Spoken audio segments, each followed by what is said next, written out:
Hello, everyone. I'm Krista Moore, and welcome to the Krista Moore Show. This is brought to you by K Coaching and ID Growth. This talk show format is a new way to learn from industry experts and thought leaders as they share their success stories and their growth ideas. I am super excited today to share with you and introduce to you Stephen Scoggins. Now, I met Stephen in January, and he was speaking at a conference and really just lit up the audience. And I loved hearing his concepts and his stories, so I'm thrilled that he agreed to be on the show today. So I'm going to go ahead and let Stephen say hello. Stephen, are you out there? Well, how you doing? So good to see you again. Oh, my gosh. Good to see you. It's great. So why don't you go ahead and start out by telling us a little bit about yourself, maybe a background, kind of just let us get to know you for a moment.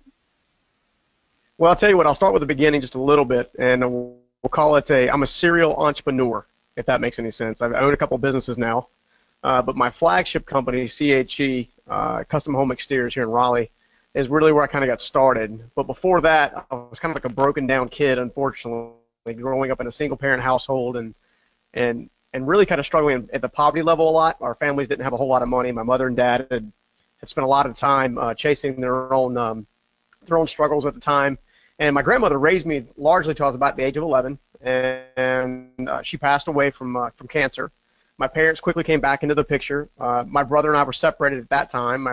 My brother went with my mom. I went with my dad and began my construction career, if you will. And pretty much from then on, it was working construction off and on every holiday, every weekend, every time you got around the corner, every time I wasn't at school. And that was my life for quite some time until about the age of 16 and a half, almost 17, as a junior in high school. Our poverty had gotten so bad around my household that I was unfortunately forced to drop out of high school to help my family, my single dad and my brother at the time, kind of pay the bills and get us a car to drive. I went and I bought a car from a buy here, pay here lot. Hopefully no one's ever had to go quite that far, but I spent some time there and began building myself, if you will. And lo and behold, I met a man by the name of Steve Myrick that I'd known growing up in the construction field. He was my dad's employer. He was about 70-some years old, had a perfect set of teeth, and I'll never forget because he kind of waddled when he walked a little bit. He drove a white Jeep Grand Cherokee. It always had a dent in it because he was forever backing into stuff. But but I remember having this conversation with him one day. He pointed at this little sticky note that was on his dashboard, and it had the acronym GROW. And well, actually, I didn't know it was an acronym at the time. It just said GROW and with the GROW. And he said, "Stephen, you see what that is?" I'm like, "Yeah, it's a sticky note. It says GROW on it." Not thinking anything about it. And lo and behold, he says that means something. He said that means something and it's powerful. I'm like, it is. Now keep in mind, this guy's a multimillionaire. He's a home builder in the 80s, 90s, and all the way to the early 2000s. And he said, GROW stands for gain perspective, recognize roadblocks, organize a plan, and work your plan. What I didn't realize at the time was that Steve himself had grown up much like I did, and he was trying to help me understand that I had a choice of whether or not to stay in a life of poverty or unfortunately stay in a blue collar, like a lower end blue collar or white blue collar environment, or do something different and try. So that's kind of where I got started. Well, and I love that it's like a transformational story, right? You sit here today and you just remember Absolutely. That exact moment and what impact that had on you. So for our audience who might have missed exactly what that GROW acronym was, I am going to ask you to repeat it. So if anybody that wants to write it down can. So go for that. Yeah. So G, gain perspective. Look at everything and around your life, your business, where you're trying to market to somebody, whether you're trying to run a company or even your relationships. How many different ways can you look at it? So gain perspective, constantly looking for ways to gain perspective. Then recognize your roadblocks. Look at things from a different angle. What are the threats? What are the potential challenges or the struggles or what's standing in your way? And once you have really those two pieces of information, you can begin to organize a plan that you can then take action on, which is work your plan. So gain perspective, recognize roadblocks, organize a plan, and then work your plan. Yeah. And I know that you spoke a bit about some of the hardships that you and your family had, and I know at one time you were talking about actually living in a car and being homeless. We spoke before about even feeling suicidal at times, and really at a down point.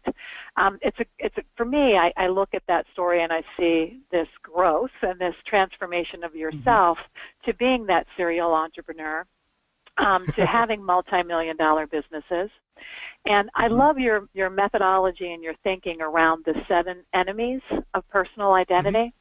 And that's what I really want to talk about today. I think it'd be great if we could walk through each one, and we'll chat about each one, and then our audience can hear these concepts, even if they want to go as far as writing them down and kind of scoring themselves or something may be helpful. Absolutely. But I really have been intrigued by it, and I am so looking forward to our audience hearing more about it. I'm happy to share. Okay, great. All right, so enemy number 1. The first enemy is lack of purpose. Let me tell you why, if it's all right, if I just kind of describe why I feel like these enemies are so powerful. And it's because we all carry all 7 of these enemies at any given moment, at any given time. We also know people that carry these 7 enemies at different stages at any given moment in time. These 7 enemies prevent us a lot of times from putting deals together. It prevents us from starting the next venture, if you will. Building the reliable relationships if you need to kind of make that happen. You know, when I discovered that, these are the very 7 things that I had to overcome and master in order to go from being homeless to actually building multi-million-dollar businesses and then learning to build people. So the first one is a lack of purpose. What is it you are going after, and why are you going after it? We spend all this time trying to answer 2 questions. Who am I, and what am I here for? And when you can understand that both of those questions actually have to do more with purpose, then you can spend some time digging into what purpose really is for you. And some would say that's when your gifts, your talents, and your opportunity kind of have like a cross-section. Yeah. And I know you probably have had plenty of people ask you then, so how do I find my purpose? Because everybody really is after that ultimate answer. Do you have any words of wisdom or things that maybe the audience could take away that could start getting them on that path to trying to do more of a discovery there? You know, I don't know if it's words of wisdom as much as it is, this is what worked for me. And I'm a man of practical application. I have to have things that I can really sink my teeth into and really make a difference. And it really starts with a personal self-assessment. What are your gifts? What are your strengths? What are your talents? And more than that, I find that a lot of times we are kind of blinded by our strengths, gifts, and talents, meaning we don't really see them because we're always looking at ourselves with a critical eye.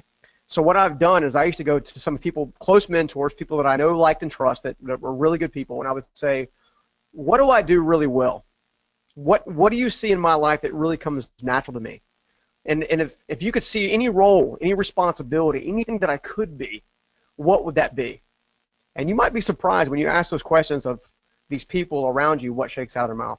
Yeah, that reminds me too, Stephen, because with some of our clients, we have this exercise around superpower, like what's your superpower? And what they need to do is ask friends and colleagues and people at work or people that they know, what do you think my superpower is? Like, what is my unique, difference and what I'm really great at and what I love? And they're always amazed at how they come back with the common theme. And I think that's also a good start to understanding, where your purpose might lie. Absolutely. Absolutely. I think we get to this point where we have to find quality mentorship. Another guy that you have to have in your program one day is a guy by the name of Doug Stewart. He teaches an exceptional lesson about how to gain and understand and seek mentorship. He single-handedly changed that for me. And part of that thing is making sure that you have access to people that will tell you the truth, but do so in character. There's something to be warned about if you're working with somebody who's giving you advice, but maybe not have your best interest at heart. So make sure when you're going for this purpose thing and you're trying to find the superpowers you mentioned before, that you do so from somebody that you can actually trust their advice. Be very careful about that. I've made the mistake of getting that wrong before. Yeah, that's great. That's good advice for sure. So number 2 is significance. Tell us more about significance and really what that means. Well, it's funny. Significance is one of my greatest struggles personally, and I say that because a lot of times when I was trying to build a business or even build myself, I didn't know what I was doing. I read a book here or there. This is long before podcast, so I was heavily involved in just asking questions of people and There's people I were buying materials from. How do I make my stuff cheaper? How do I grow in volume? And all this kind of stuff. But I found at the core of all my answers to all my questions, I found at the core of my being that I see that we all face is whether or not we feel significant. They say the true greatest fear in life are the fear of failure and the fear of success. And both of those are tied directly to your significance. How do you feel about yourself or what you bring to the marketplace? And when you understand that about yourself, you can also understand that about the people you're trying to sell to, for example, or you're trying to build a relationship with, or people that you're trying to bring onto your team. Yeah, so I'd like to take that one for a moment and bring it into the workplace and play off of some of the things Sure. that you said. So if I'm a business owner on the line and I want my employees to feel like they are significant or that they're in the right role or their role matters, what would be some things that you might add to that? I've learned that the greatest thing you can do to get the most out of your team and to actually help them feel more significant and add value to not only the business but your relationship is to actually use your ears. What I mean by that is I stopped for a long, long time. I was this driven guy. As you can put, I'm kind of passionate, just a little bit here or there, and you may have imagined by now I spent a lot of time just hard driving, hard charging the entire time, and because I was doing that, I got stuck in a rut just on getting the task done. And I was actually accidentally steamrolling over team members I didn't even mean to. So what I learned is when you actually ask them questions about their passions, about where they want to see, or do they see themselves growing with your business, or do they see themselves having opportunity, and you just ask a couple of questions like that, some kind of, we'll call them quasi-personal questions, and listen, what happens is empathy. And empathy builds a bridge. And then a bridge builds a relationship. And a relationship builds a team member that will go to war with you and for you. So spend some time working on that, because what's stopping you from having that relationship more than anything else is your inability to feel significant in their eyes. Yes. And enemy number 3 is lack of meaning. And maybe you can help me better understand the difference between meaning and significance, and Sure. and why meaning is number 3 for you. Well, significance on one hand is how you feel inside out. Meaning, on the other hand, is how you feel outside, period. It's the value you place on something else. What did getting that deal just do for you? What did your last relationship mean? What did your birth of a child mean? What does your brand mean? Your meaning will drive us a self-motivating belief system of sorts. And a lot of people will get meaning and belief kind of going back a little bit. Belief is already established. It's everything that's happened for me from day one up until now. Where meaning, it happens event by event, situation by situation, relationship by relationship. I once had a controller a long time ago that had a great deal of personal struggles in her past, and unfortunately, the meaning that she applied to that also meant that she had a hard time trusting men inside the workplace because of that one situation. So there's all kinds of meaning is very powerful if you can understand how to use it for your best interest. So if I have, let's say, I have the enemy of lack of meaning, how should I work on that to get rid of that enemy? For me, one of the things that I see that people that struggle with lack of meaning, especially in a specific role, let's say I'm coming in every day. I don't feel like I'm on a mission. I don't feel like I'm part of anything. I don't feel like I can offer really any value. Not only am I battling my significance in the workplace, I'm also battling the meaning in which I think the company values me and I value it. So the best way I think to kind of attack the meaning scenario is to really spend time with a quality mentor inside the business if possible to help understand, is it the right place? Some people struggle with lack of meaning in a workplace simply because they're unfortunately in the wrong workplace. You take an artist and you put them in a lawyer's shoes, they're not gonna feel joy and fulfillment on a regular basis. And you flip the roles, it's gonna be the same thing. So I think an honest evaluation of who you are will help. And I think too, when I was reading some more about this, it has a lot to do with self-talk too. Absolutely. So it might not be real; it's just what you're kind of telling yourself. Exactly. One of the things we teach at the Journey Principles Institute, which is my other company that's all about growing people from where they are to where they want to be, kind of making them the heroes of their own story a little bit. One of the things that we tell them all the time is the power of a challenge thought. People don't understand your brain is like a highway. You can go down, zoom, zoom, zoom, zoom, zoom, have a major life event, and then all of a sudden get off on a detour and not get back on the back onto the on-ramp simply because you don't know any better. A challenge thought, which is nothing more than having a negative thought pop in your head and then battling it immediately, telling yourself it's not true and it has nothing to do with me. I did that all the time. I'm a homeless kid trying to build a business. My first goal was getting shelter and eating, you know? And once I got past that, then it was like, okay, well, this is working. Now I guess I have to go build a business. What's a P&L? What's sales? What's marketing? I don't know what any of that, you know? And you kind of get stuck there. You know, so it's a powerful tool. The challenge thought's a powerful tool to make sure you get more out of your life. Yeah. And then the next enemy is security. So why don't you describe that particular enemy and maybe highlight what owners and sales reps can do to deal with that if that's an enemy of theirs? Yeah, I think, you know, lack of security has to do with everything from your physiological needs to your financial security. And even your physical safety, for that matter. How safe do you feel in a workplace? How safe do you feel in an environment? I had a young man recently who we just hired on the CHE who spent years doing sales work for a company that's well known, but I won't give the company name at the time being. And one of the things he struggled with the greatest there was the simple fact that he never felt safe. He always felt like if he didn't get that one deal, that he was going to lose everything. You know, and really you shouldn't feel that way. You should be able to have an ebb and a flow. I mean, there's risk, and there's sales that need to be done, and there's things that need to be achieved. But every deal should not be your make it or break it. You know what I'm saying? Yeah. So that constant fear led him to taking less margin on specific deals rather than holding his boundary and getting that margin up and making a stronger deal. Yes, I'm imagining in a sales environment or really in any business, if you're an employee and you're not trusting the environment, or maybe you're feeling like your job is on the line, or you're not compensated appropriately, those kinds of feelings are going to kind of take over. Absolutely. Yeah. I mean, let's face it, fear is always at the heart of feeling like you're losing everything.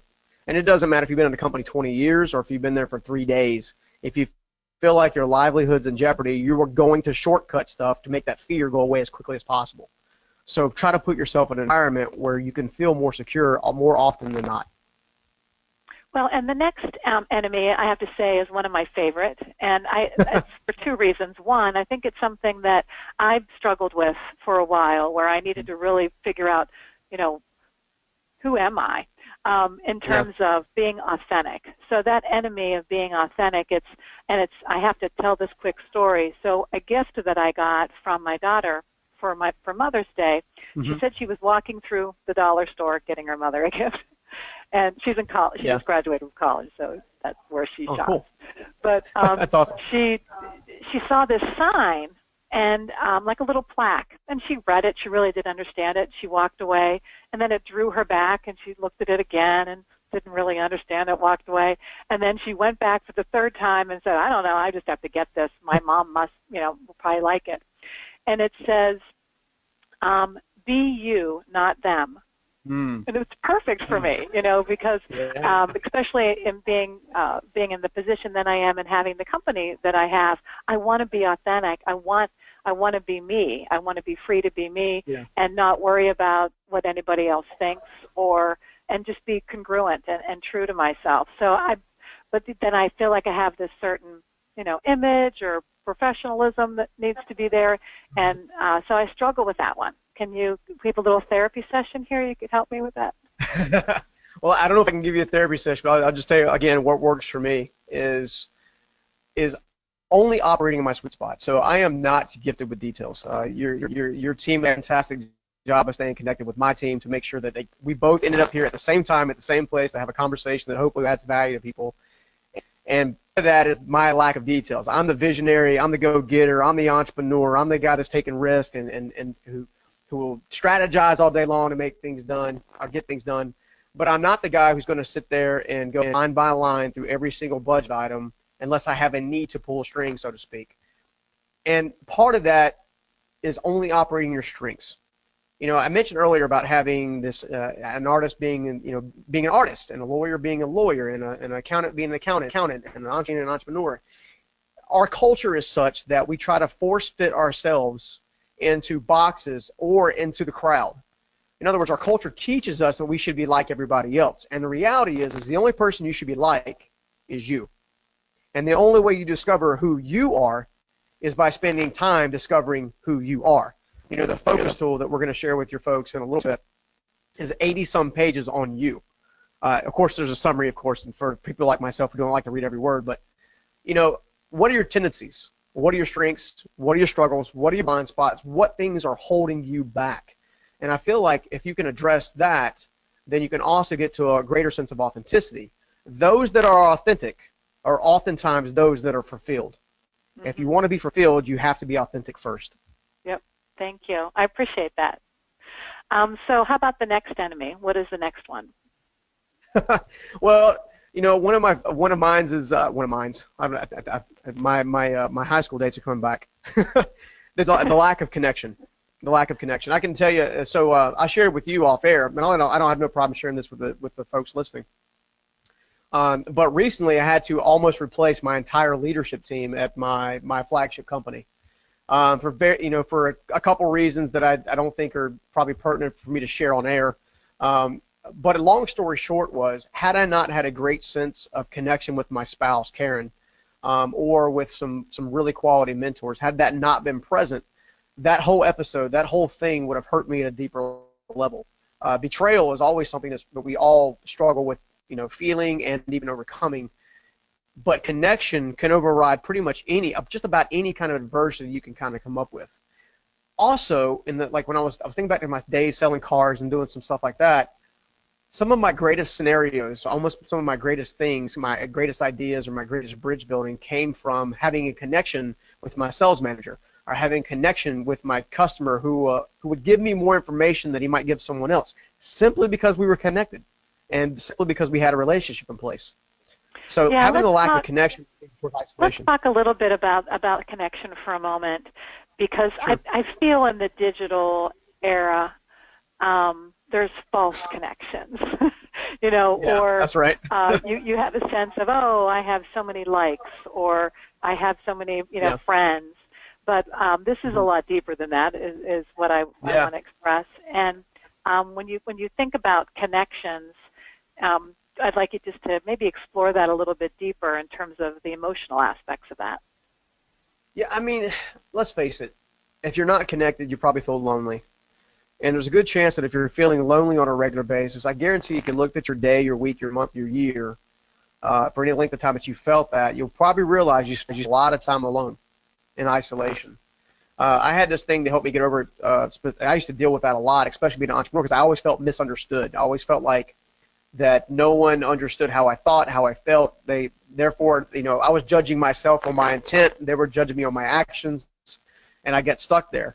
And then I realized that even in my moments of loneliness, I learned the power of grabbing a laptop, a set of headphones, and going to a Starbucks, popping the earbuds in, and just typing away. There's something about feeling the energy in a room that can actually add value to your day. And if you feel isolated, if you feel lonely, if you're stuck there, you are not going to make great business decisions. You're not going to make great relationship decisions. You're not going to make great career decisions, because you're not in this place of strength and foundation, and you're kind of just you end up being on a pogo stick by yourself with no place to go. Yeah. So connections are powerful. It sounds like that's something that should be fairly easy to identify in yourself, and something that you can be intentional and proactive in, like making those connections. You'd be surprised. I don't want to say that one seems a little bit easier, but maybe that's just for me. Yeah, it's funny. You'd be surprised how many people don't realize they're actually in isolation. They feel like that they're in solitude in their reflection. And I'll say it this, and what I did was because I would get stuck there, one of the things that I did to kind of break away from that, to get myself right, outside of listening to podcasts and all that kind of stuff, was I would spend time 3 days on, 2 days off. What I mean by that is 3 days connected to people, putting myself in situations and environment where people could feed energy into me, and then 2 days of quietness, reflection, or with a yellow pen or a yellow pad and a pen to get my thoughts, my ideas, the concepts, the things I was picking up from people, and just simply reflect on who I am, who I wanted to be, and where I was going. Yeah, that makes sense. I was just thinking, too, as you were describing that, I remember that feeling of being alone in a group, like a huge room where I know people, but that feeling can't be denied. And I'm feeling that was connection, wasn't there. Oh, yeah. So a lot of entrepreneurs are that way. Yeah, I would imagine. So how about, I guess we're up to number 7, right? So what is the last enemy that you'd like to share with the group? The last one that I think that's underrated is the lack of affirmation. The lack of appreciating yourself for what you've done, and the lack of appreciating others. And what I mean by that is I have this tendency to, whether I'm going on stage to speak to a few thousand people, or whether I'm running the operations of one of my businesses, or I had this knack for ignoring everything that's good and focusing on the 2 things that need to be corrected. And I've learned that you need to appreciate the effort more than the outcome. Now, outcomes are important. You need to get the deal done. You need to build a relationship. You need to make the customer happy. You need to do these kinds of things for sure. But at the same time, you have to give yourself some grace and some mercy and some credit for the things that went well. I also learned as a business owner that when I catch people doing stuff right, I get extra special care out of them. I get buy-in that you can't purchase.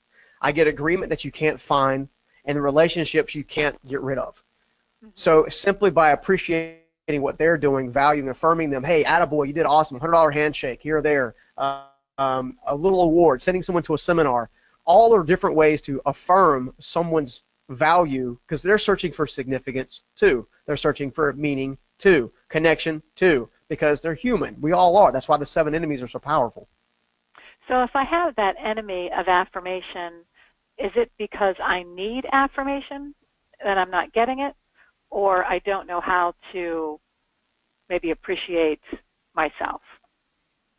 Everybody's different, so it could be a little of all the above. I would say that everybody needs affirmation at some level, whether they appreciate it or not, whether they receive it or not, is a different story based on their upbringing, based on their belief system, based on their meaning, identity, and things of that nature.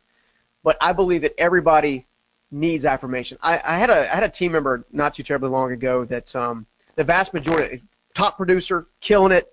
They're the dragon slayer, making things happen.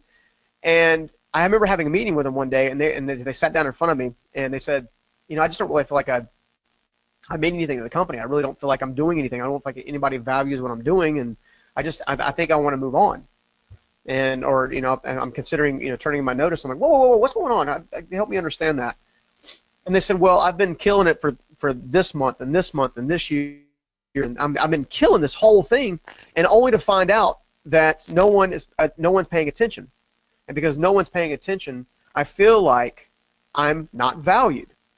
And we all want to feel valued. And the affirmation piece is just a checks and balance way to make sure that you're helping someone understand their value to you, as well as making sure that you can help understand your value to yourself and your contribution. Because we all have to have the power of contribution. It makes me go back to the entrepreneurship and how lonely that can be. And if you don't have a boss, then who's going to affirm to you that you're doing a good job, right? So that could be a struggle for a lot of business owners or entrepreneurs. Yeah, absolutely. As an entrepreneur, I look at my customer feedback. Do they value what I'm bringing to the table? Do they feel like I'm bringing the best service? Do they feel like we're competitively priced? Do they feel like we're bringing something unique? What's my value proposition to the marketplace? And if I can see that that's taking place, I know that I'm being affirmed by the marketplace. Now, I'll say this as an entrepreneur to entrepreneur. One of the best ways to be affirmed is to always have a mentor in front of you. Otherwise, you're going to hit John Maxwell's, what I think he calls it, the law of the lid, and you're going to get stuck, and your business won't grow, your sales won't grow, nothing's going to grow because you didn't grow. if you will grow, not only will you gain perspective, recognize your roadblocks, organize a plan, and work your plan, you'll also get valuable insight how to affirm others and also be affirmed in the marketplace, if that makes any sense. Yeah. I may have gone a little too windy on that. No, that's great advice. That's absolutely great advice, especially when you're an entrepreneur or a business owner and, you know, you're not getting that affirmation that you need, and having a mentor is so significant. I just met a lady on an airplane coming back from visiting my mom for her birthday. One seat left on the plane, happens to be between Eddie and I. She comes walking down the aisle, and I'm looking at her, and I'm like, oh, my gosh, she looks like me. She acts like me. Anyhow, she sat down beside me, and she was this wonderful woman. She's from Raleigh, and I never talk to people too much on the plane. You know, I just kind of keep to myself. We talked for the hour. We met for lunch. We decided we're going to mentor each other, and we're going to get together every 2 weeks, and we're going to coach each other on our business. She's a motivational speaker here in Raleigh, and it was just a great connection. Cool. Yeah, so I got lots of affirmation on Monday when I had lunch with her. There it is.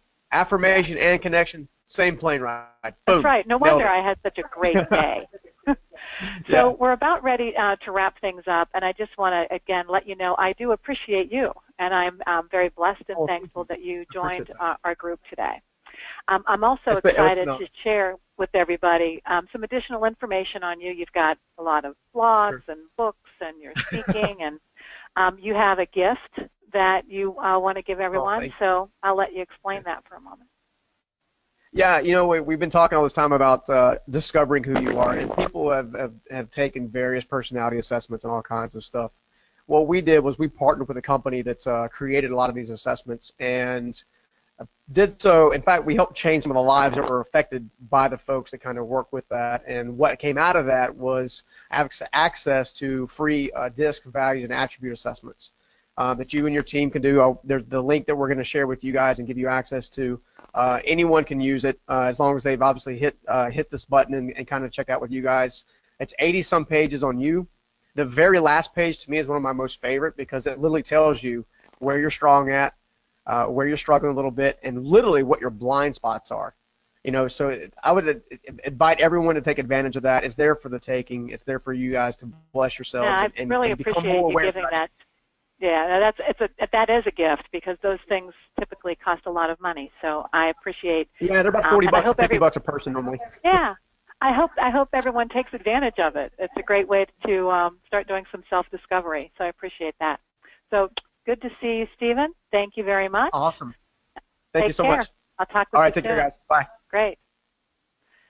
So I loved that show, and I'm looking forward to more like that and talking to some really great thought leaders about concepts and ideas. So please mark your calendar for the Krista Moore Show, the third Wednesday of every month. I have speakers and guests kind of scheduled for the next 6 to 8 months, and we're keep looking for exciting guests like Stephen. So go to the KristaMooreTalkShow.com. You can listen to past recorded sessions or always register for the upcoming event. So on June 21st, I'll be interviewing Tim Moore. He's from Generational Insights, and he's going to be talking about the generational shifts and how companies really need to be prepared for that. So I'm looking forward to Tim Moore, no relation, on June's talk show. So at K Coaching, we really care about you, and we care about your success. We look forward to seeing you next month. Thank you.